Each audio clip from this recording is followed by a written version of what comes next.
और आपने जो गैर मुस्लिमीन को दोस्त बनाया, हाय हेलो करते हैं, नौजवानों खास तौर पर याद रखिए, और इस लाइव प्रोग्राम की वसातत से जितने लोग मुझे सुन रहे हैं, आपसे बरोज़ क़यामत आपके गैर मुस्लिम दोस्त के बारे में सवाल किया जाएगा।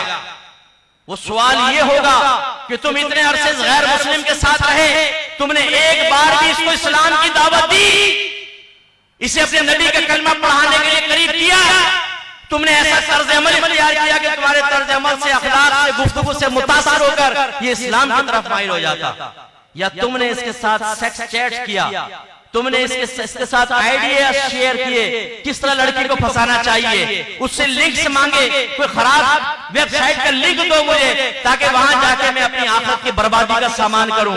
तुमने उसे काफिर बरकरार रखने के लिए अमल किया है, तुमने उसे मुसलमान बनाने के लिए अमल नहीं किया। तो क्या मतलब आपको छोड़ दिया जाएगा मैदान माशर में? आपकी सख्त गिरफ्त होगी, याद रखें।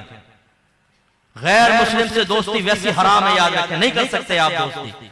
कुरान की मुतअद्दिद आयात मौजूद हैं, अल्लाह ने मना फरमाया है। आप ना सिर्फ दोस्ती करते हैं, ना सिर्फ गुनाह में शरीक होते हैं, ना सिर्फ अपना तर्ज अमल ऐसा दिखाते हैं कि वो कहे कि अगर यही मुसलमान है तो भाई फिर तो हम गैर मुस्लिम बेहतर है। एक साहब ने मुझे कहा, मुफ्ती साहब आप मुसलमानों में तो तबलीग फरमा रहे हैं, जाके काफिरों में तबलीग करें ना। मैंने कहा पहली बात तो ये कि आपको क्या मालूम मैं कर रहा हूं कि नहीं कर रहा हूं, पहली बात। दूसरी बात ये, मैंने कहा मुझे जरा ये बताओ अगर मैं काफिरों में तबलीग करूं और उन्हें कहूं मुसलमान हो जाओ, हमारे नबी का कलमा पढ़ो, हमारे नबी कामिल, उनकी तालीम कामिल, जो नबी करीम से वाबस्ता होता है वो भी कामिल हो जाता है, यही कहूंगा ना भाई। और जवाब में वो काफिर ये कहे कि पहले अपने मुसलमानों को समझाओ जो तुम्हारे मुसलमान के घराने में पैदा हुए हैं और वो अपने नबी की बात मानने के लिए तैयार नहीं। उन्होंने खाली कलमा पढ़ा है लेकिन इसके बाद अपने नबी के तरीके पे चलने के लिए तैयार नहीं। जाके पहले उन मुसलमानों को तो मुसलमान बनाओ। मैं क्या जवाब दूंगा मुझे बताइए। आज हमारा नौजवान खास तौर पर और घर के बहुत से सरपरस्त दीन की तालीम की उनके बारे में सामने बातें करो मुंह बन जाता। दाढ़ी का कहो, इल्म दीन का कहो, नमाजों का कहो, गुनाह छोड़ने का कहो, रिस्क हलाल कमाने का कहो, यूं देखते हैं ऊपर से नीचे जैसे हम पागल हैं, हम बेवकूफ हैं, हम बुद्धू हैं।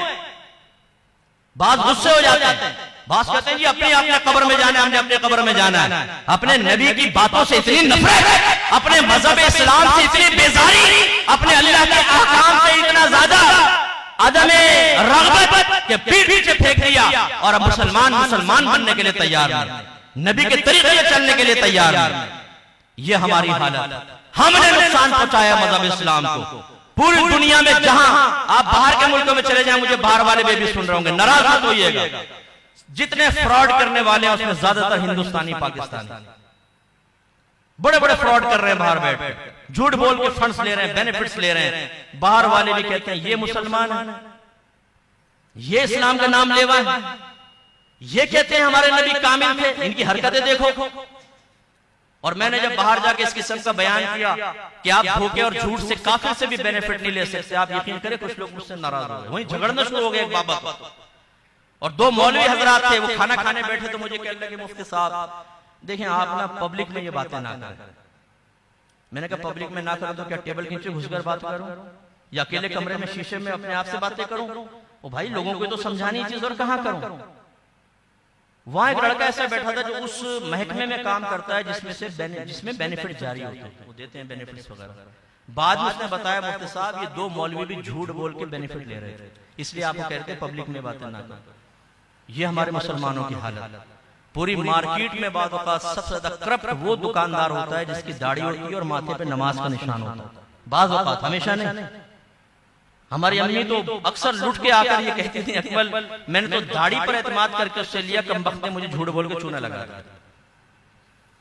यानी हमारे दिल में अपने मजहब इस्लाम की कोई वक़्त नहीं, बदनाम होता रहे, मावल्ला जलील होता रहे, इस्लाम की तरक्की रुकती रहे। हमने अपनी नफसानी ख्वाहिश पे चलना है। हमारे नबी ने ख्वाहिशात कुर्बान की, हमने नहीं करना है। सरकार ने अपना इलाका छोड़ा, हम अपने दोस्त छोड़ने के लिए तैयार नहीं कि जो बुराई करने वाले हैं, जो गलत काम करने वाले हैं, हम गुनाहों को छोड़ने के लिए तैयार नहीं।